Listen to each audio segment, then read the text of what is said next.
সকল বন্ধুদের স্বাগত জানিয়ে আজকে দিনটা শুরু করছি। বন্ধুরা, দোকানে এসে গেছি। দোকানে সমস্ত ঝাড়া পোছা করে খদ্দেরের অপেক্ষায় বসে আছি। আজকে আছে আমার সাথে আমার ভাই। চলুন আমি কি অন্যদিন থাকি না, আজকে সুযোগ হয়েছে থাকার। আচ্ছা, আজকে আর আমি কি করছি এরপরে সেটা আপনাদের সঙ্গে শেয়ার করি। চলুন। আমাদের ভাই বোনের দুজনেরই চ্যানেল, কিন্তু আমার আসার প্রত্যেকদিন সুযোগ হয় না, মানে আসিই না আমি। তাই আজকে আমি এসেছি, দেখাচ্ছি। দিদি প্রাণায়াম করছে, কত সুন্দর প্রাণায়াম করছে। মানে প্রাণায়ামটা আমি অবশ্য দেখিয়ে দিয়েছি, তাই জন্যই করতে পারছে, নাহলে করতে পারতো না।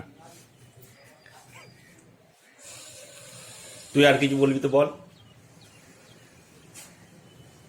বাড়িতে সময় হয় না, দোকানে যখন খদ্দের শুরু হয় না তার আগে একটু প্রাণায়ামটা করে নিই।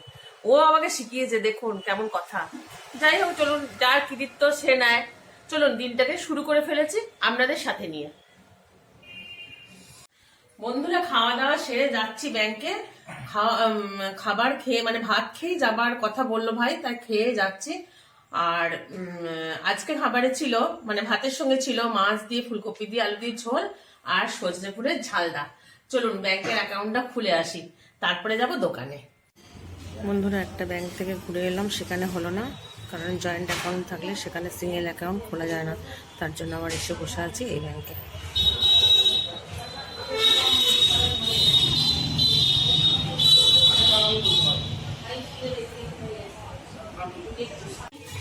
বন্ধুরা, পুরো একদম ব্যাংক থেকে একবারে সোজা দোকানে চলে এসছে। এই যে দোকানের সমস্ত খুদে খদ্দেররা ঢুকে গেছে। চলুন সবাই কি চাইছে জিজ্ঞেস করি। কি নিবি? মালা, চেন না মুক্তোর ওপরে? চেন, ঠিক আছে। কত টাকা দামি? 10 টাকা। বন্ধুরা, দোকান থেকে এলাম।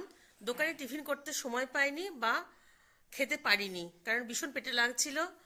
আর এই খদ্দের শেষ হলো, তাহলেও বন্ধ করতাম না, একটু যেতে হবে ব্যাংকে। ব্যাংকে একটু কাজ আছে। এই যে বাড়িতে এসে একটু টিফিন করছি, টিফিন খেয়েই আবার যাব ব্যাংকে।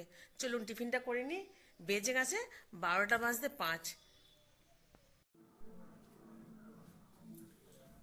সমস্ত জামা কাপড় বন্ধুরা খাটে নিয়ে চলে এসেছি, কারণ নিচে বসে গোছাবার ক্ষমতা নেই আমার।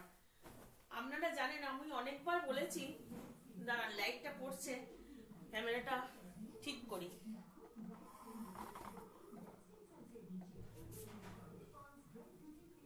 অনেকবারই বলেছি আমার হাড়ের সমস্যা। শিরদাঁড়াটা তো আমার বেঁকা, মানে পুরো শিরদাঁড়ার একটা নাট একদম পুরো বেঁকা, আর একটা ওপরে ফাটা আছে, আর গোটা শরীরে হাড়ই হয়ে যাচ্ছে। ঠিক আছে বন্ধুরা, এই নিয়ে পরে গল্প করবো। জামা কাপড়গুলো গুছিয়ে নিই, কারণ কালকে তো আবার সকাল থেকে আবার সেই দোকানে ছোটাছুটি, আর সারাদিন দোকান ঘর এরকম করে সময় করে উঠতে পারি না।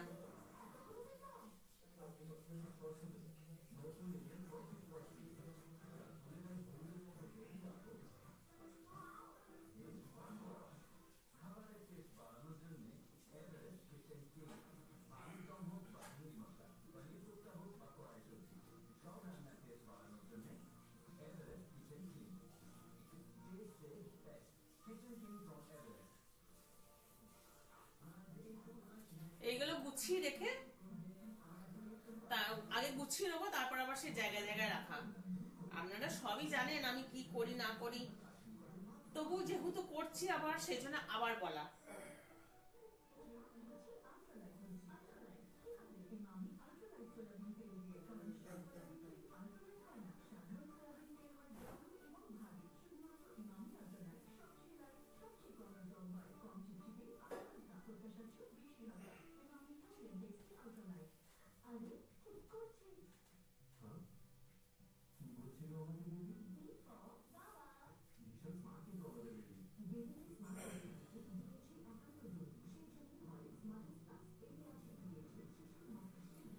আর আমি ভিডিও করতে করতে, ভিডিও মাঝখানে যখন কাজকর্ম করি, সেই মাঝখানে মিউজিক দিই না, কারণ যেটা রিয়েল করছি, যেটা একদম যা সাধারণ করি, যেমন আমরা কাজ করি, কেউ যদি আমাদের আসে গল্প করে, তাদের সামনে কি মিউজিক বাজিয়ে দিই? তারা কাজ করাটাই দেখে। তা আপনারা যখন পরিবারের লোক, বন্ধু বান্ধব, তারা মাঝখানে মিউজিক দিয়ে আমার অত মানে কারুকার্য করতে পারি না বা করি না। যেটা হচ্ছে সত্যিকারে সেটাই কি দেখাই। চলুন, অনেকগুলো জামা কাপড় আছে, বক বক করলে হবে না, গুছিয়ে নিই, তারপরে আপনাদের সঙ্গে আবার গল্প করব। এই যে আমার গোছানো কমপ্লিট, এবারে এগুলো সব জায়গায় জায়গায় তুলবো, আর গামছাগুলো গামছার জায়গায় রাখবো। চলুন। এই যে বন্ধুরা, গামছাগুলো এইরকম একটা ছোট্ট আনলাতে এইভাবে রাখি, আর এখানে সব ছোট ছোট ব্যাগগুলো রাখি। এগুলো আমার নিজেরই করা, ছোট্ট ছোট্ট যখন ছিট পাই তখন একটু মেশিনে বসলেই করে নিই, ছোট ছোট জিনিস নিয়ে যাওয়ার জন্য। আর ভাববেন না আলনাটা সবসময় এরকমই গোছানো থাকে গামছাতে, না না, বাড়ির ছেলেরা সবসময় ওলঢাল করে দেয়, আমি আবার একবার করে এসে গুছিয়ে দিই। চলুন, ফ্রিজটা তারপরে মুছবো। কারণ কি হয়েছে বলুন তো, এই জায়গাটা, এই যে ওপরটা, এখানটা ফাঁকা, এখানটা যেই খুলি যদি মাথার উপরে টিকটিকি থাকে, ঠাড়াম করে ঢুকে পড়লো। ঠান্ডাতে সে কি করবে বেচারা, খুঁজে পায় না, ঘুরে ঘুরে সমস্ত কিছু নোংরা করে দিয়েছে। এগুলো সমস্ত বার করে এবার মুছবো, ধোবো। আর বাজছে এখন 9টা 15। চলুন ঝটপট করে নি কাজগুলো। খাওয়া দাওয়া সারা হয়ে গেছে বন্ধুরা, রুটি, তরকারি আর একটু মিষ্টি নিয়েছিলাম। এরপর কিছু ইস্ত্রি করে তারপরে যাব শুতে, কারণ সকালে হবে না, মেজবাবু অফিস যাবে, সেজন্য দু একটা ইস্ত্রি করে রাখতে হবে। একটা জামা প্যান্ট ইস্ত্রি করব, আর আমি কালকে দোকান পড়ে যাব, সেই জন্য একটা চুড়িদার ইস্ত্রি করে রাখি। তাহলে বন্ধুরা, আজকের ভিডিওটা এখানেই শেষ করি। সবাই ভালো থাকবেন, সুস্থ থাকবেন এবং সাবধানে থাকবেন। চলুন ইস্ত্রি করে নি, ততক্ষণের জন্য টাটা, গুড নাইট।